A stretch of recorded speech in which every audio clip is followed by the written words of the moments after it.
So I wanted to do a little bit more work testing out DeepSeek when it comes to geospatial analysis. I've done two videos already, one sort of generating a 3D map, the next one doing some simple spatial analysis. But the last one I did, I actually went and fetched some shape files and got DeepSeek to use those shape files from a local install, if you like. This time what I wanted to do was to see if DeepSeek could do everything for me. It could go and find open APIs, data APIs, and do all the processing. So this is a complete end-to-end without me really touching any data or doing anything. So I've got DeepSeek up on the screen here. I've got a question for DeepSeek. This is what I asked it, and I'll read it back to you. I'd like to see how well you do with spatial analysis. In this case, I'm going to ask you to find the geospatial data from open APIs and process that data based on a specific question. This is the task, this is the question. Calculate the percentage of parks within 500 meters of public transportation stops in San Francisco and provide me an interactive map of the results. So that's the question. I'm not going to run DeepSeek to do this because I've already done this stuff. But this is what DeepSeek came back in the work that I did to do what I'm about to show you. So it's actually going to go and use OpenStreetMap data. It's going to generate Python, and it's going to use a couple of libraries which are really important. OSMNX library for getting that spatial data, and then GeoPandas for analysis. Now, I've not really touched on much on GeoPandas, but I looked GeoPandas up and I encourage you to do the same. Here's a little bit of background on it. It's an open source Python package which processes and works with geospatial data.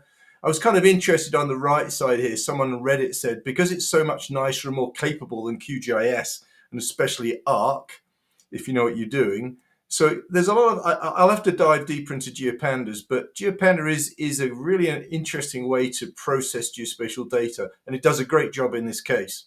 So let's go back to the instructions that basically I got back from DeepSeek, because it goes through this logical process and gives you its thinking, which is pretty amazing. So the steps it goes through. It installs the required libraries. I'm going to give you the code that I've generated for this, so you can actually do this yourself in Colab, Google Colab. So you may need to do this pip install. The next thing it does is it fetches the data from OpenStreetMap, and this is specifically for San Francisco. It then creates the buffers, the 500 meter buffers around each of the transit stops. And then it does a join. And then it generates the results. So we generate the map and we actually get an output. So the output is, what the percentage value, what percentage of parks are within 500 meter of transit stop, and it'll actually give us a map. So those are the steps it goes through, and you'll see it spitting this stuff out if you use DeepSeek to do this. So let's see the results. Let's jump to the end piece. Now, I will say that it took me a few iterations to get DeepSeek to do what I wanted to do. It spat out some errors. One of the key things that I did was I asked it to look at the data first. For some reason, it kind of went through this process of guessing on the data. And I said, look at the data first, analyze the data, and then generate the Python. By asking it that very specific set of instructions, it went through and it did that work. And the iterations I had to go through were far fewer than I've done historically. So there's the magical output. And again, this is in Colab. So sign into Colab if you're going to run the code. The results, 42.5% of parks are near transits in San Francisco. And here is our interactive map. So I'm just going to zoom into this. It's marked. You can see that in green are the parks. We can see the transits. Let me just get that drop down. So we've got parks, transit, buffers, and transit stops. So it's brought all this data in. There's the buffers, the red.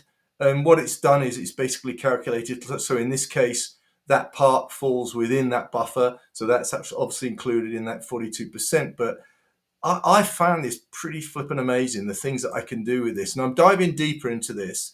Again, I'm asking DeepSeek to find the data for me.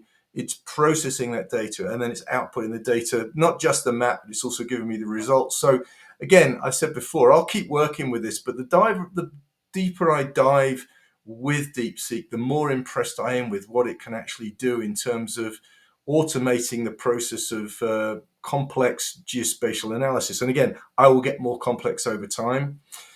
If you want to keep following the work I'm doing here, I've got a newsletter that I include this stuff in and other information about this evolving world of geospatial, particularly geospatial AI. So feel free to sign up for the newsletter to stay in touch with all of these new developments and some of this work that I'm doing in DeepSeek and others are doing. For today, thanks again for watching.